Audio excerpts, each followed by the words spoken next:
जय श्री कृष्ण भक्तों, राधे राधे। आपका स्वागत है हमारे चैनल भक्ति कथा संग्रह में। आज हम आपके सामने प्रस्तुत करने जा रहे हैं शीतला माता की पौराणिक कथा, शीतलाष्टमी पर सुनी जाने वाली कहानी, जो इस प्रकार है।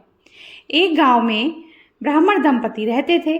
दंपति के 2 बेटे और 2 बहुएं थी। दोनों बहुओं को लंबे समय से बच्चे नहीं हुए थे। इतने में शीतलाष्टमी का पर्व आया। घर में पर्व के अनुसार ठंडा भोजन तैयार किया गया। दोनों बहुओं के मन में विचार आया कि यदि हम ठंडा भोजन करेंगे तो बीमार हो जाएंगे और बच्चे भी अभी छोटे हैं। इस कुविचार के कारण दोनों बहुओं ने पशुओं के दोने में ही बर्तन में ही गुपचुप से 2 बाटी तैयार कर ली।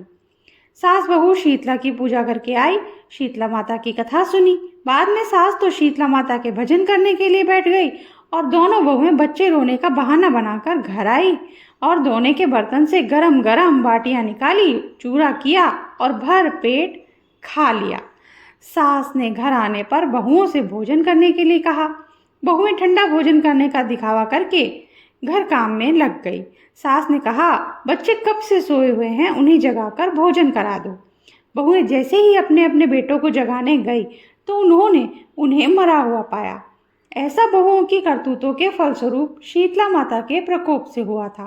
बहुएं विवश हो गई और बहुत रोई। सास ने घटना जानी तो बहुओं से झगड़ने लगी।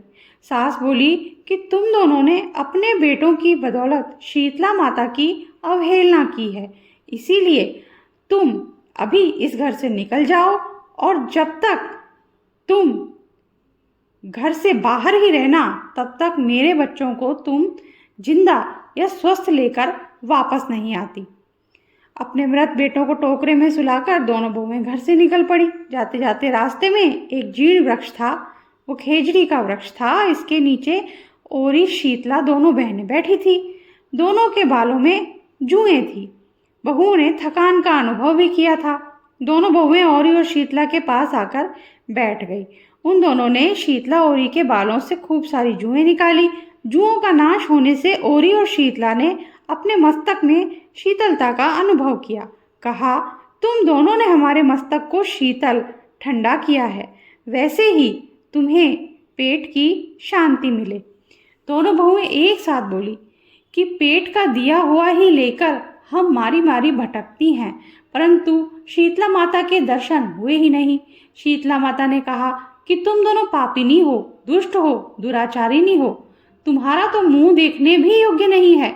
शीतला सप्तमी के दिन ठंडा भोजन करने के बदले तुम दोनों ने गर्म भोजन खा लिया। यह सुनते ही बहुओं ने शीतला माता जी को पहचान लिया।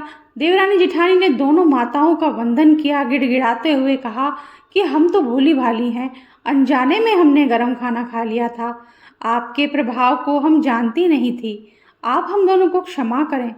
पुनः ऐसा दुष्कृत्य हम कभी नहीं करेंगे।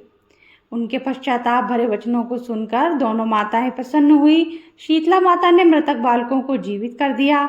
बहुएं तब बच्चों के साथ लेकर आनंद से पुनः गांव लौट आई। गांव के लोगों ने जाना कि दोनों बहुओं को शीतला माता के साक्षात दर्शन हुए थे। दोनों का धूमधाम से स्वागत करके गांव प्रवेश कराया। बहुओं ने कहा, हम गांव में शीतला माता के मंदिर का निर्माण करवाएंगी। चैत्र महीने ही शीतला सप्तमी के दिन मात्र ठंडा खाना खाएं। शीतला माता ने बहुओं पर जैसी अपनी दृष्टि की, वैसी कृपा वह सब पर करें।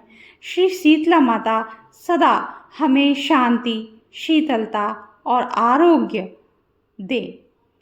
शीतले त्वं जगन माता, शीतले त्वं जगत पिता। शीतला माता की जय।